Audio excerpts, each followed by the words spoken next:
E o nosso palestrante de hoje é essa voz oculta que está sempre ali atrás. E hoje vocês estão vendo o rosto aqui, colocando o rosto na voz, né?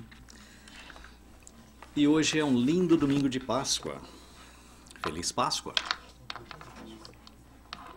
E o que é a Páscoa?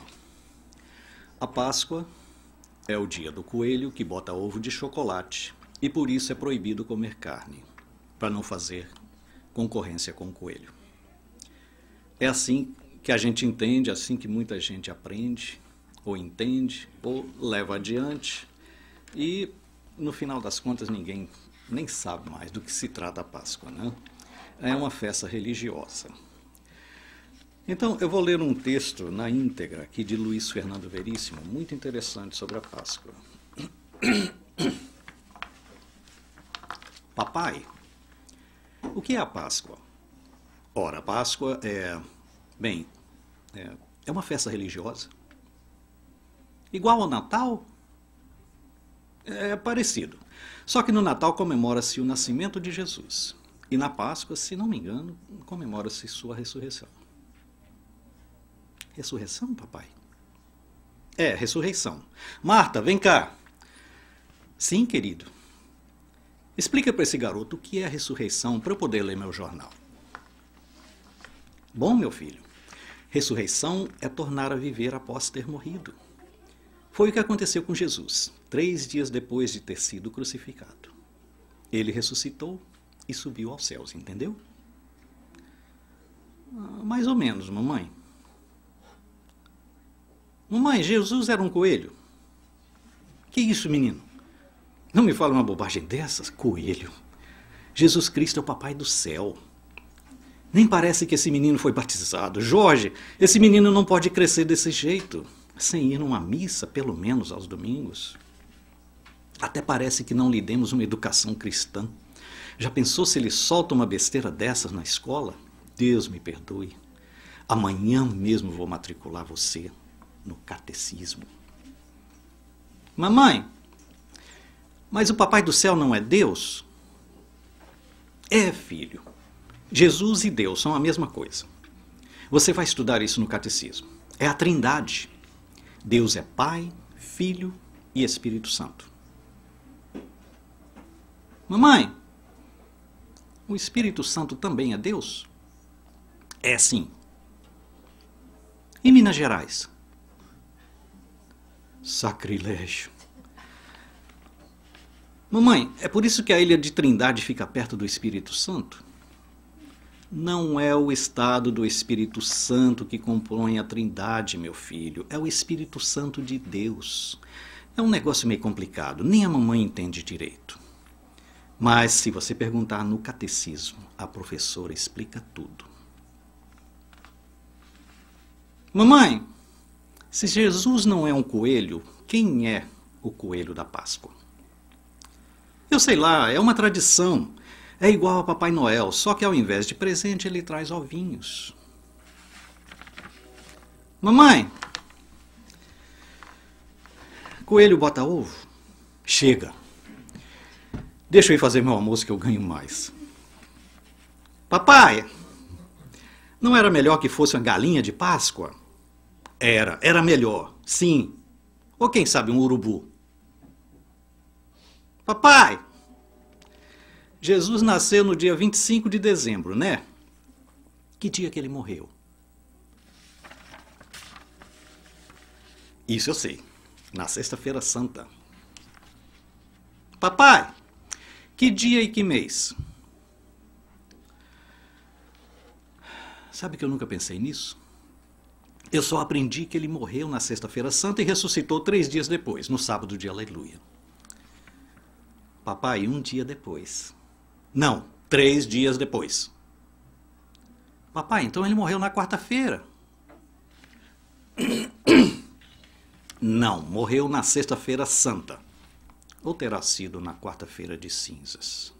Ah, garoto, vê se não me confunde. Morreu na sexta mesmo, ressuscitou no sábado, 3 dias depois. Como? Pergunte à sua professora no catecismo. Papai, por que amarraram um monte de bonecos de pano lá na rua? É que hoje é sábado de aleluia, meu filho, e o pessoal vai fazer a malhação do Judas. Judas foi o apóstolo que traiu Jesus. Papai, o Judas traiu Jesus no sábado? Claro que não, se Jesus morreu na sexta. Papai, então por que eles não malham Judas no dia certo? Papai, qual era o sobrenome de Jesus? Cristo. Jesus Cristo. Só? Que eu saiba sim, por quê? Papai, não sei não, mas eu tenho um palpite de que o nome dele era Jesus Cristo Coelho. Só assim esse negócio de coelho de Páscoa faz sentido, você não acha?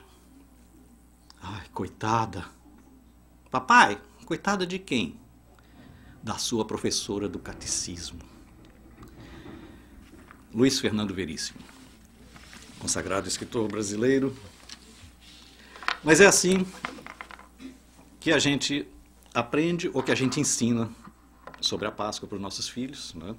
É assim como muitos de nós aprendem sem saber exatamente o que significa, qual o verdadeiro sentido da Páscoa, né? E nós não vamos falar sobre Páscoa hoje, nós vamos falar sobre o que veio depois. A Páscoa comemora a libertação do povo hebreu do cativeiro de 400 anos no Egito.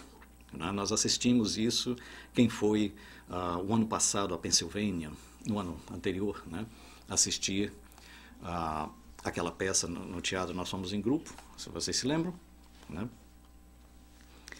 E uma representação muito bonita da libertação do povo, passando por dentro das águas, né, do mar, quando Moisés libertou seu povo, e a partir daí passaram a peregrinar pelos próximos 40 anos pelo deserto. E depois disso, né, eles encontram finalmente a Terra Prometida, depois de uma série de acontecimentos que vocês deveriam ter aprendido aqui na quarta-feira, no estudo do Aprendizes do Evangelho. Quem não esteve aqui terá a oportunidade na próxima série de estudos, que também nós não vamos entrar no mérito da questão aqui hoje. Nós vamos falar sobre uma comparação muito interessante que foi feita pelos escritores dos Evangelhos, depois que o Cristo se foi, né, sobre as tentações de Jesus no deserto. Mas nós vamos falar especificamente sobre tentação. Em Mateus, no capítulo 4, e quase todo o restante do capítulo 4, ele descreve as tentações que Jesus sofreu. Então, foi mais ou menos assim. Então, o Espírito conduziu Jesus ao deserto, prestemos bem atenção na sequência dos fatos, a fim de ser tentado pelo diabo. Jejuou durante 40 dias e 40 noites, e por fim teve fome. O tentador aproximou-se e disse: Se tu és o Filho de Deus, ordena que estas pedras se convertam em pães. Jesus respondeu: Está escrito, nem só de pão vive o homem, mas de toda palavra que sai da boca de Deus. Aí o diabo então conduziu-o à cidade santa e colocando-o sobre o pináculo do templo, a parte mais alta do templo, disse-lhe: Se tu és o Filho de Deus, lança-te daqui abaixo, pois está escrito, dará a teu respeito ordens aos seus anjos, eles suster-te-ão nas suas mãos para que teus pés não se firam em alguma pedra. E Jesus lhe responde: Também está escrito, não tentarás o Senhor teu Deus. E em seguida, o diabo conduziu Jesus a um monte muito alto, mostrando-lhe todos os reinos do mundo e sua glória. E disse-lhe: Tudo isto te darei, se, prostrado, me adorares. Respondeu-lhe Jesus: Vai-te, Satanás, pois está escrito, Ao Senhor teu Deus adorarás, e só a ele prestarás culto. Então o diabo deixou, e chegaram os anjos e serviram-no. Claro que isso aqui é uma alegoria da primeira à última palavra, né?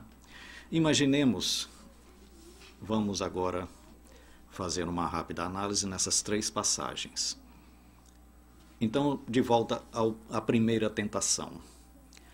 Então o Espírito conduziu Jesus ao deserto. Aqui, o Espírito de Deus, né? A fim de ser tentado pelo diabo. Agora Deus vai colocar o próprio Jesus à prova. Aí Jesus passou lá 40 dias jejuando, sem comer e sem beber. Jesus, que estava encarnado num corpo de carne, como o nosso. Por fim teve fome. Poxa, levou 40 dias para ter fome.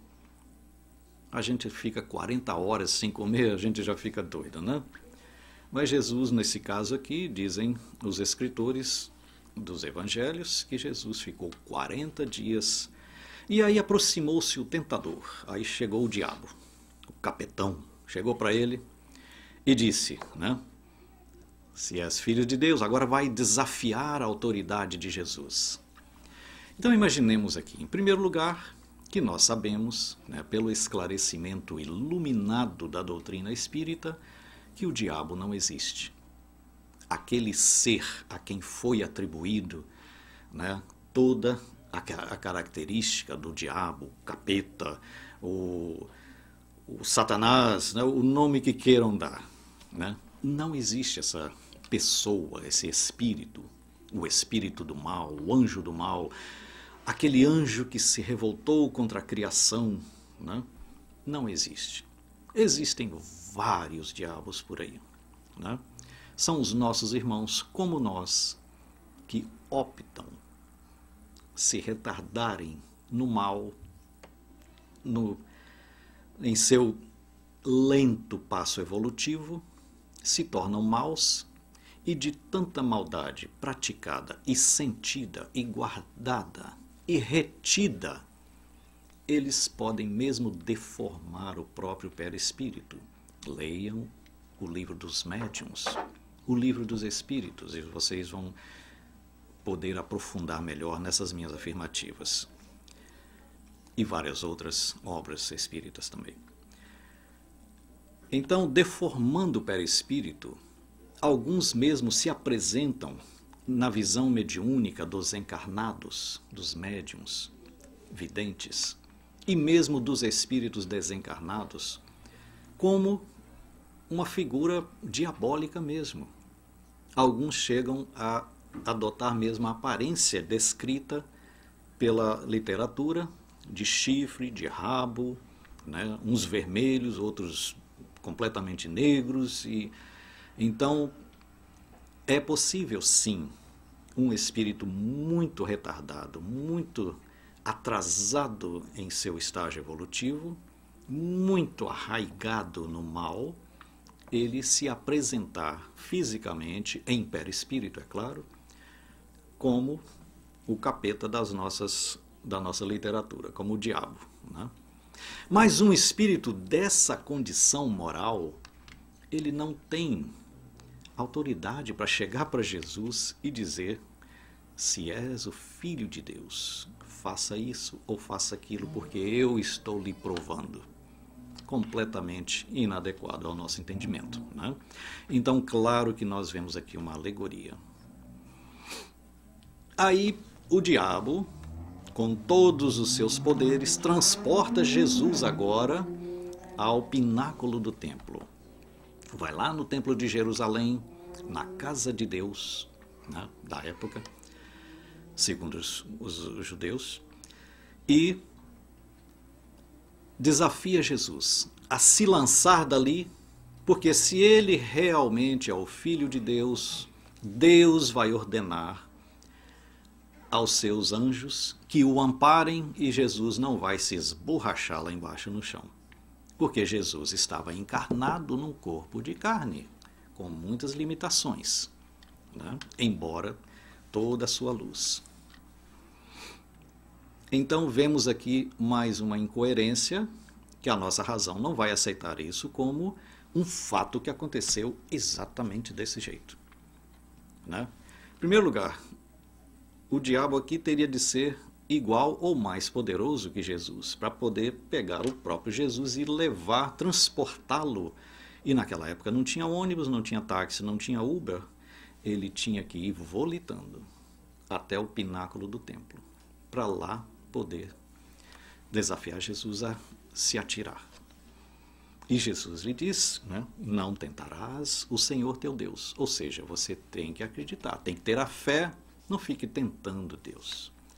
E em seguida, o mesmo diabo, com toda a sua autoridade, conduziu Jesus ao monte muito alto e mostrando-lhe todos os reinos do mundo.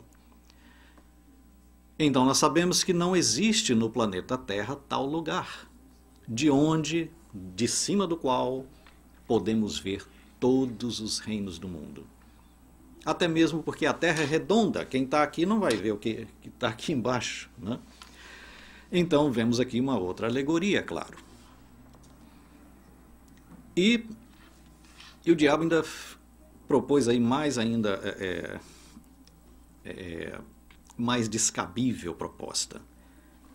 Se prostrado, ou seja, de joelho diante de mim, o diabo falando para Jesus, me adorares, lhe darei tudo isso será teu. Então nós vemos aqui, né, uma clara, uma evidente alegoria, né, representando depois, e há muitas interpretações sobre isso, né, uma das mais aceitáveis é comparando esse período que o povo de Israel, que era escravo do Egito, que agora se libertou, passou por dentro das águas do mar para atingir o deserto e vagou ali por 40 anos e até o último daquela geração desencarnar, né? A nova geração agora. Jesus representaria, 1500 anos depois, essa nova geração. Porque aquela geração de Moisés, vagando durante os 40 anos no deserto, foi tentada também várias vezes. Tentaram Moisés, né? Agora eles no papel do demônio e Moisés no papel de Jesus, né? Comparando, fazendo essa analogia. Por muitas vezes eles chegaram Moisés no canto e forçaram mesmo a fazer milagres de aparecer os pães. E é claro, Moisés tinha a responsabilidade outorgada pela espiritualidade superior, vamos chamar de Deus, né? Deus lhe outorgou a autoridade de conduzir aquele povo. Então Deus também quebrava os galhos de Moisés, né, e fazia aparecer pão, o maná, né, que aparecia abundantemente todas as vezes que o povo não tinha mais o que comer. Até água também, né, quando Moisés foi novamente colocado contra a parede e o povo fazia Moisés fazer os milagres, né, e Moisés acabava aparecendo com os resultados, de acordo com a necessidade. E também aquela passagem muito comentada, muito conhecida, de que Moisés se ausentou por um período para orar e buscar mais instruções do plano espiritual. E quando voltou, encontrou, porque ele demorou muito, o povo adorando o chamado bezerro de ouro. Conhece essa expressão, né? Então, pode-se também comparar essa analogia aqui, né? Quando Jesus disse, né? Vai de Satanás, pois está escrito, ao Senhor teu Deus adorarás e só a Ele prestarás culto.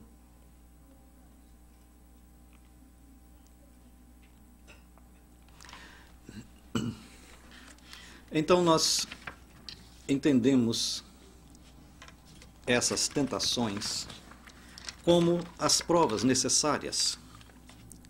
Existe a fé e não existe a fé. Ou você tem fé ou não tem fé. Jesus foi muito claro quando expressou a fé do tamanho de um grão de mostarda. você não precisa dizer, eu tenho muita fé em algumas coisas e menos fé em outras, porque se você tem menos fé em outras, você ainda não tem a verdadeira fé. Porque quando entendemos o verdadeiro sentido de ter fé, nós temos fé.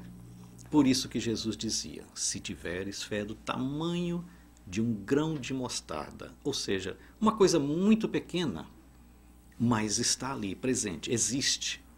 Né? Nós sabemos que as células que dão origem ao corpo humano é invisível aos olhos humanos, ou seja, ela é pequeníssima, mas existe. Por isso, ela vai adiante e cumpre o seu propósito. Então, a fé é o mesmo processo. A fé, quando existe, ela também produz os seus resultados. O próprio Kardec foi tentado várias vezes, né? Ao longo da história da nossa doutrina, nós podemos ver fora várias outras, os grandes escritores, os grandes profetas, os grandes homens e mulheres da história foram tentados várias vezes. Porque a tentação em si, ela não é boa nem má. Ela é um processo. Todos nós sofremos tentações, quase todos os dias, verdade? Tentação de não resistir a um cochilozinho, tentação de comer um pouquinho mais do que a gente precisa, né? Tentação de fazer coisas que a gente, depois de alguma meditação, não faria, né? Então, em Kardec, eu recomendo a vocês uma leitura, uma parte no livro O que é o Espiritismo, quando um homem, um autor de livros, um escritor cético, ele duvidando e querendo denegrir aquela doutrina que Kardec, né, trazia fresquinha, e ele desafia Kardec, dizendo que ele já tinha uma obra preparada para ser editada, mas a menos que Kardec negasse todas aquelas afirmativas que ele vinha publicando na Revista Espírita, no Livro dos Espíritos que já existia, né? E Kardec já era um nome conhecido, ele teria a misericórdia de não publicar o livro dele. Vejam a resposta no livro O que é o Espiritismo. Eu não vou falar aqui para não estragar o gostinho que vocês vão ter de ver a resposta de Kardec.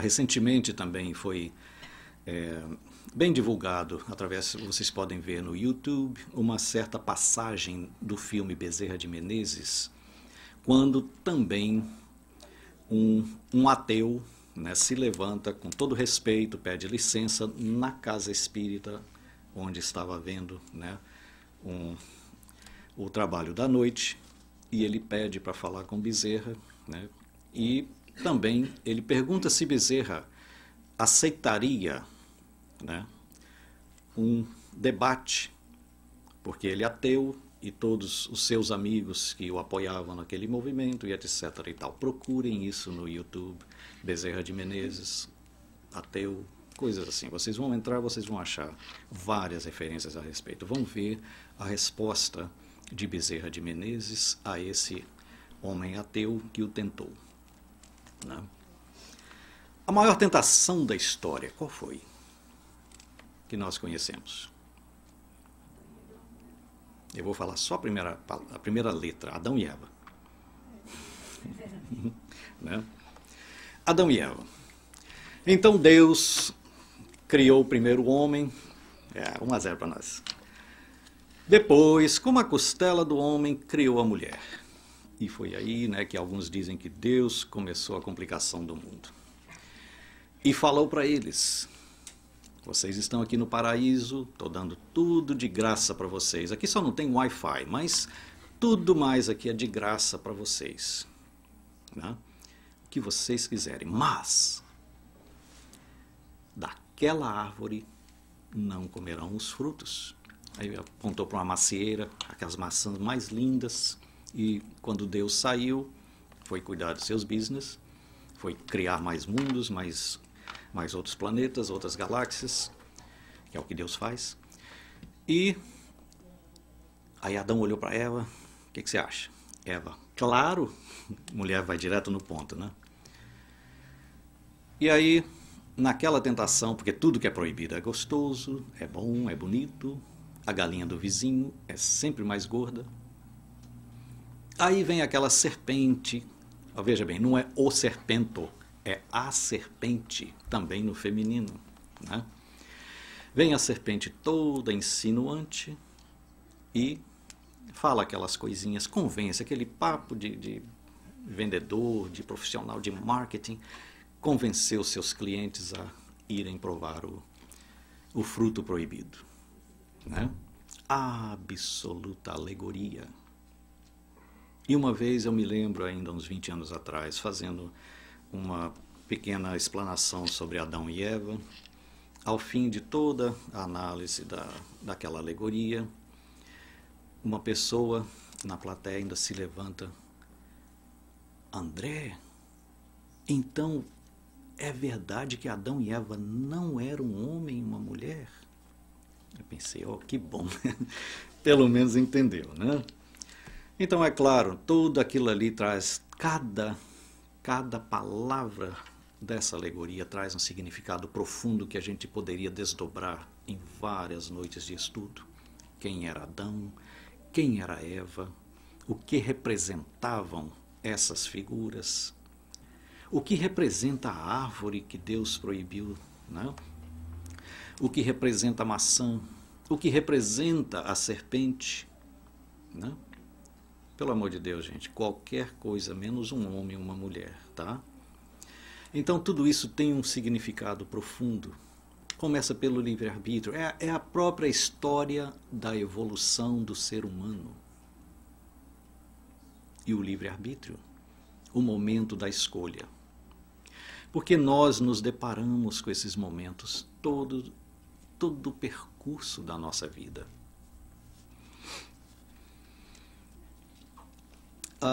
Eu gosto muito de um autor muito renomado aqui nos Estados Unidos, Darren Hardy.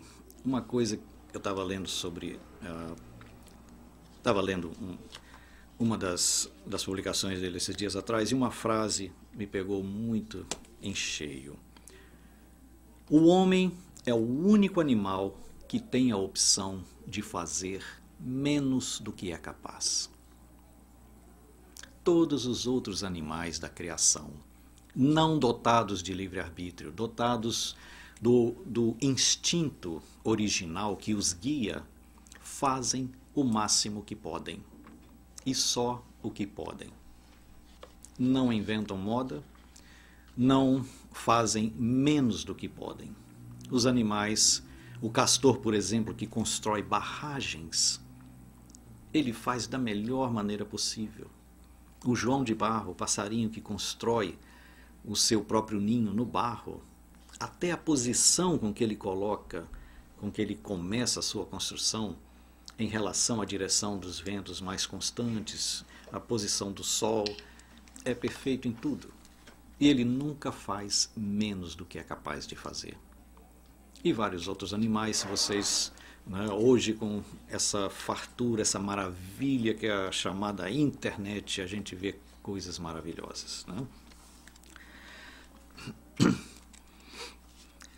E nós, que temos o livre-arbítrio, muitas vezes, quase sempre, fazemos menos do que somos capazes de fazer.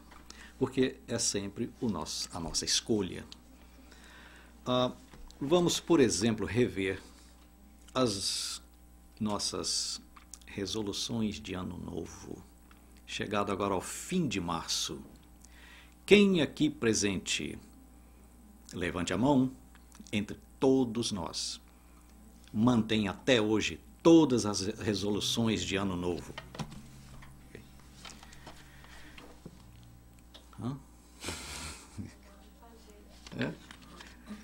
Né?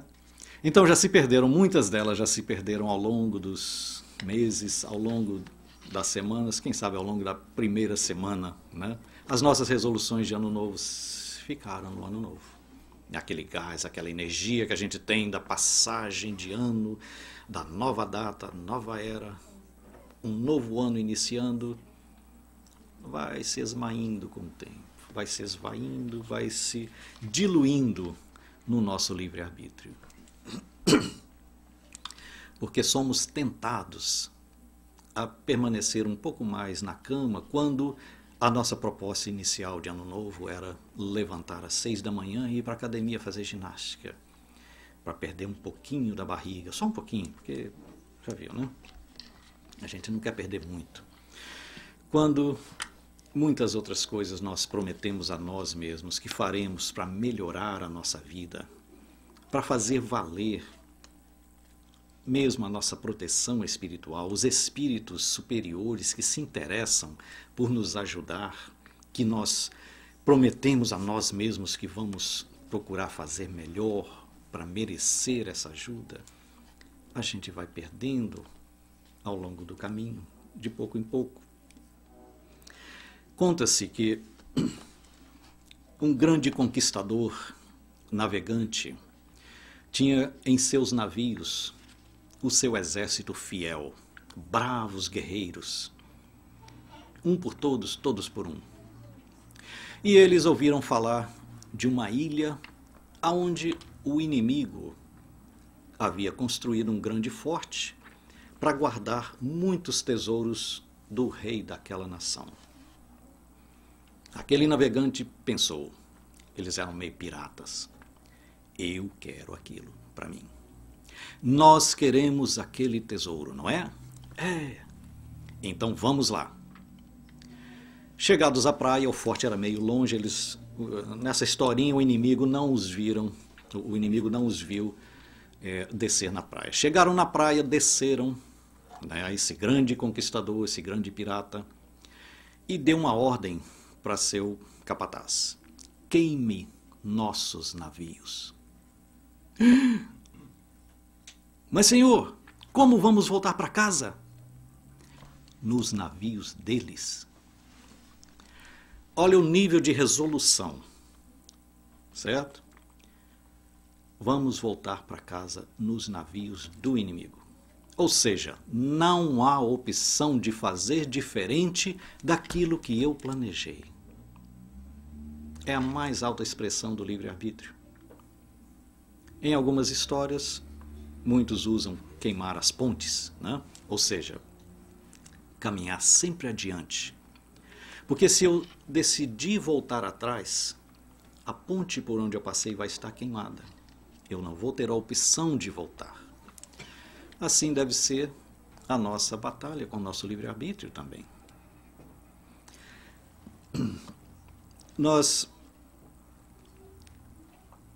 Quando vamos realizar alguma coisa, nós precisamos de uma energia poderosíssima, chamada vontade. Essa vontade, ela se origina no desejo que nós temos de realizar alguma coisa. Esse desejo origina-se na ambição que nós temos por conquistar aquilo. Essa ambição é resultado do mais alto conceito que eu tenho a meu respeito, de mim próprio. E esse conceito que eu tenho a respeito de mim próprio vem da nossa cultura anterior, da nossa educação, da nossa formação, dos nossos valores. Então, agora, de trás para frente, nós reencarnamos, reaprendemos muitas coisas, aprendemos nossos novos valores somados com os nossos valores anteriores, e agora nós formamos a nossa personalidade. E nós temos consciência do que nós somos. Nessa consciência, muitos ainda preferem se autodesvalorizar ou se autossupervalorizar, mas no fim todos nós temos consciência do que somos. Temos noção das nossas limitações, das nossas potencialidades, das nossas preguiças e das nossas coragens. Isso vai formar o próximo passo, que é o conceito que nós fazemos a respeito de nós mesmos. O que nós somos capazes de conseguir. Isso vai agora impulsionar a nossa ambição. A ambição, gente, não significa somente algo desmedido, algo ruim. A ambição pode ser também uma coisa boa, tem o seu lado bom. A ambição é aquilo que nos impulsiona a querer mais, a progredir. O homem primeiramente na caverna, primeiramente dormia ao relento, até que a chuva veio e ele descobriu que na caverna era melhor do que lá fora. Da caverna, ele preferiu sair nas noites de verão, porque era muito quente lá dentro. Então foi para as árvores. Depois ele descobriu que com a madeira das árvores onde ele dormia, ele podia fazer casebres. E foi só aquela ambição de ter mais conforto para si e para a família, só ia crescendo. E dos casebres ele construiu casas maravilhosas, palácios e sempre melhor, sempre melhorando. Então essa é a ambição de que eu falo. Se ontem nós andávamos de carroça puxada por animais, hoje nós andamos de carros elétricos. Então a ambição só vai trazer melhoria para nós. Eu não estou falando daquela ambição desmedida, irresponsável, que nos leva mesmo, segundo o nosso livre-arbítrio, a querer nos apoderarmos do que não nos pertence. E essa ambição vai impulsionar o nosso desejo vai comunicar a nossa vontade, e a nossa vontade vai desenvolver e acelerar essa energia da realização. Então esse é o processo da ação. Ou seja, daqui da frente agora, da energia da realização, voltando lá atrás, o conceito que eu tenho a respeito de mim mesmo, nesse abismo, às vezes, né? Se não conectarmos as pontes certas, nós não vamos conseguir realizar tanto quanto outros conseguem, outros que têm a conexão perfeita, né? Nós, para isso, para podermos realizar certas coisas, nós temos que ter um certo parâmetro de o que é negociável e o que não é negociável. Por exemplo, na minha resolução de ano novo, eu resolvi que eu iria todos os dias para a ginástica. 7 dias por semana. Mas tem uma negociaçãozinha aí. O dia que eu não estiver muito bem, o dia que eu tiver de levantar muito cedo para o trabalho, porque vai ser um dia diferente, naquele dia eu não vou. Podendo ir à noite ou não. Ou seja, é uma negociação, é um precedente, né? São as exceções das regras. Como fazer isso na nossa evolução, no nosso crescimento espiritual? Nós temos que estabelecer para nós o que é negociável e o que não é negociável. Porque nós tendemos a ser muito honestos para com outros e desonestos para conosco, né? Nós mesmos sofremos a nossa desonestidade.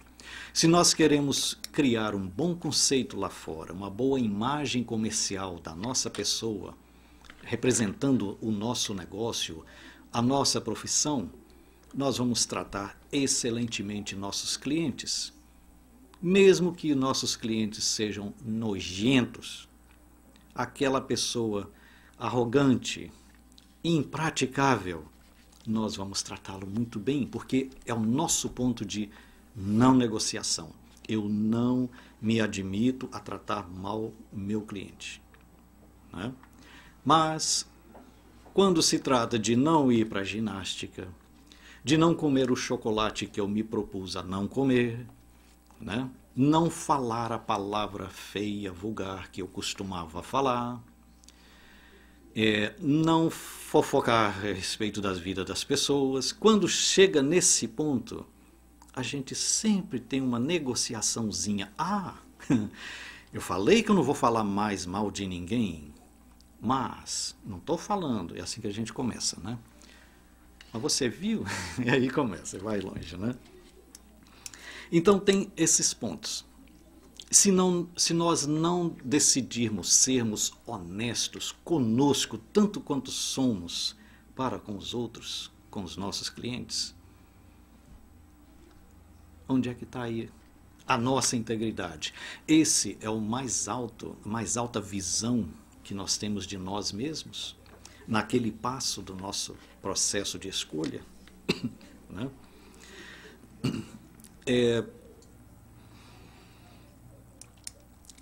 No treinamento de cachorro, por exemplo, eu vou falar sobre isso porque uma das maneiras da gente desviar a nossa vontade de burlar as nossas próprias regras, aquilo que nós determinamos como não negociável para mim mesmo, mas chega o meu livre-arbítrio e quer tentar, nós lembramos do treinamento de cachorro.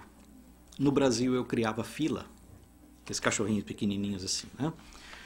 E a gente sabe também que no Brasil é muito comum o malandro que quer entrar numa casa que tem cachorro, ele atira um pedaço de carne envenenado, o cachorro vai instintivamente, come e morre. Agora o ladrão tem a casa livre para ele entrar 1 dia, 2 dias depois. Então, nós treinamos cachorros para não comer comida nenhuma que não seja dada pelo dono, em certas circunstâncias. Então, eu fiz o treinamento dos meus próprios cachorros a partir de instrução recebida por um treinador profissional. Ele disse: o cachorro terá de comer todo dia no mesmo lugar. E esse lugar tem que ser alto do chão. O cachorro não pode ter o hábito de abaixar até o chão para pegar a comida. Como fazer isso? Moisés trouxe os 10 mandamentos por escrito, nos mostrou escrito. Jesus veio, falou, melhorou aqueles mandamentos, aperfeiçoou segundo a lei do amor, e os interessados escreveram e perpetuaram para nós. Isso aí foi bem claro.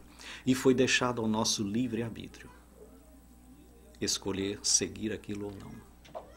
O cachorro não tem essa opção. Ele não sabe ler, ele não sabe quem foi Moisés, não sabe quem foi Jesus, muito menos os apóstolos, mas ele entende que a barriga dói e ele vai querer comer. Então, ele não tem o livre-arbítrio. Nós temos que ensinar por um método diferente do que nós ensinamos para as nossas crianças. O método foi o método do choque, que é um deles, né? A gente coloca um pedaço de carne muito apetitosa, ligadozinho num fio, né? Conduzindo energia, que quando ele toca a carne, os pés dele no chão fecham o circuito e ele toma um choque no focinho. Da primeira vez ele pode ainda resistir. Da segunda vez que ele passar pela mesma tentação e tomar o segundo choque no focinho, dificilmente acontecerá uma terceira vez.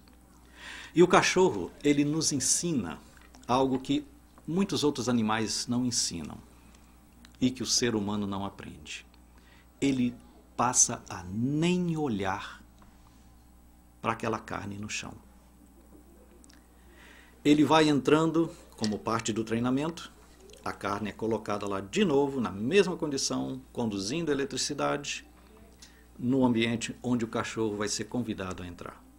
A gente abre a porta, deixa o cachorro entrar naturalmente. O cachorro vê aquilo, imediatamente ele vira o olhar. Se vocês puderem realizar esse treinamento algum dia, se puderem assistir no YouTube ou qualquer outro lugar, vocês vão ver, o cachorro desvia o olhar. Ele não quer olhar para a carne. Já no estágio final do treinamento, nós convidamos o cachorro a olhar para a carne, a ver, a chegar perto. Ele se recusa, porque ele aprendeu a lição. Para ele, é não negociável tomar choque no focinho. Se ele sabe que o resultado vai ser aquele, por experiência anterior, ele se recusa. Nós somos assim? Quantas vezes nós tropeçamos na mesma pedra? Lembram-se da parábola do cachorro? Né? Já falamos aqui muitas vezes, né? Já está sendo até espalhada por aí. Para quem não conhece, eu vou falar rapidinho. O compadre vai passando na estrada, cachorro sentado na varanda ao lado de um outro compadre na cadeira de balanço e o cachorro ganindo, chorando. Compadre passando na estrada grita para o outro: compadre, por que seu cachorro está chorando, compadre? Ah, compadre, está sentado num prego. Ô, compadre, por que ele não levanta? Ah, compadre, não está doendo o suficiente. E assim somos nós. Né? Nós sentamos no prego, machucamos o nosso pé. A gente senta com o pé não, né? Machucamos o nosso sentador, continua doendo, até pegarmos às vezes uma infecção do prego enferrujado. Enquanto a dor não está realmente doendo, a gente não levanta. Né? Nesse nosso processo de escolha nós fazemos assim. Mas o cachorro não. Não, esse cachorro da parábola é meio burro. Né? O cachorro em treinamento, ele evita olhar para a tentação. Então, né, se nós evitamos, é muito comum a mulher passa bonita na rua, o homem olha, né, e geralmente prefere olhar depois que a mulher passa porque ele quer ver realmente, né, a parte posterior daquela caminhada. Né? Muitos ainda dizem assim: não, eu não cedo a essa tentação, eu olho uma vez só. Olhar duas vezes é que é pecado. Já é um passo, porque tem uns que, né, não têm pelo menos essa educação. Mas essas tentações é que mostram o nível de evolução do indivíduo. É a capacidade de resistir ao mal, a capacidade de resistir à tentação.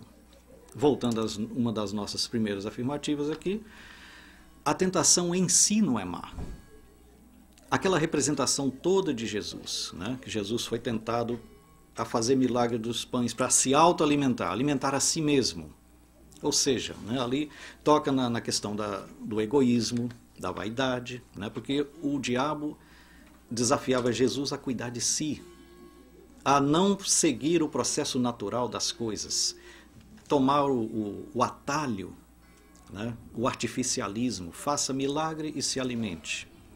É isso que o diabo, representando as tentações do livre-arbítrio, né, quis dizer. Depois leva Jesus ao topo do templo e pede Jesus para se atirar para ver se os anjos não iam ampará-lo. Né? Ou seja, mesmo nos ambientes religiosos, nos ambientes mais sagrados, e que é um ambiente mais sagrado do que o nosso próprio lar, mais sagrado do que qualquer igreja, né? O diabo ainda tentou Jesus a se atirar dali para ver se Deus iria socorrê-lo. Não!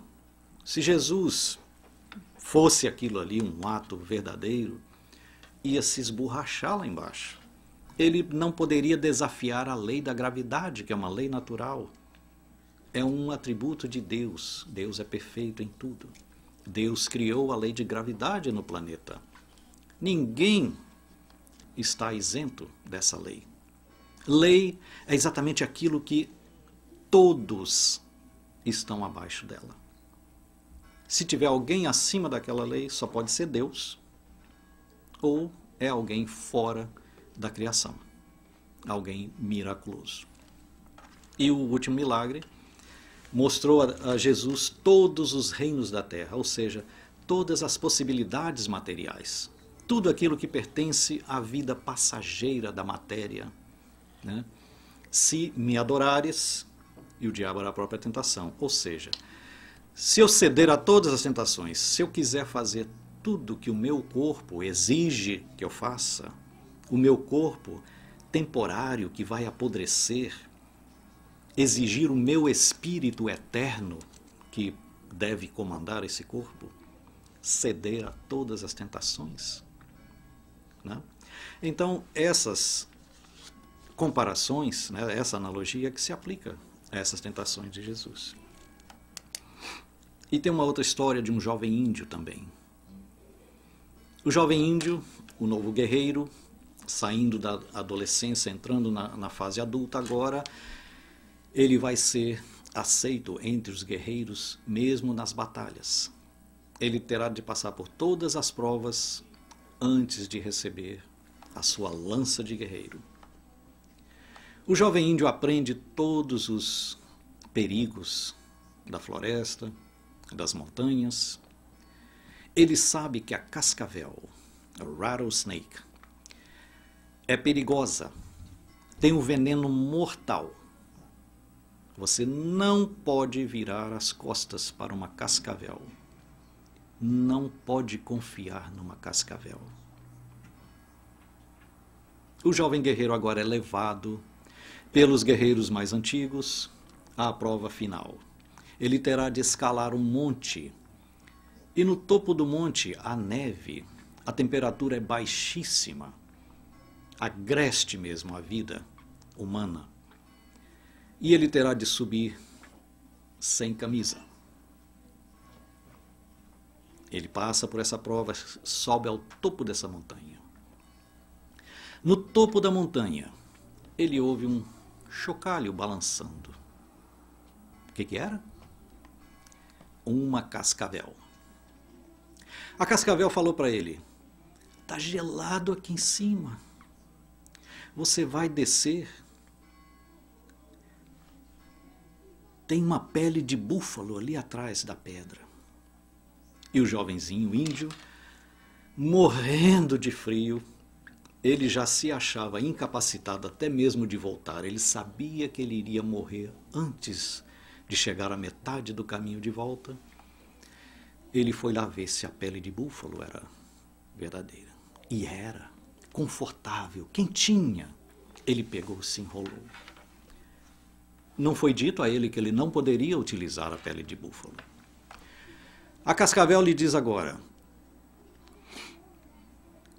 "Me leva com você debaixo dessa pele. Você não vai me deixar aqui morrer de frio. Principalmente eu que salvei sua vida." "Você, uma cascavel?" "É." "Mas você vai me morder?" "Não." Ele, como um bom indivíduo que era, pega a cascavel, coloca quentinho em seu peito. A cascavel agora está bem confortável. Ele começa a descer a montanha em seu caminho de volta. Chegado lá embaixo, na segurança, a cascavel, nhaco, aquela picada. E o índio lhe diz: "Mas você me prometeu não me morder." E ela responde: "Mas você sabia que eu era assim." Muito obrigado.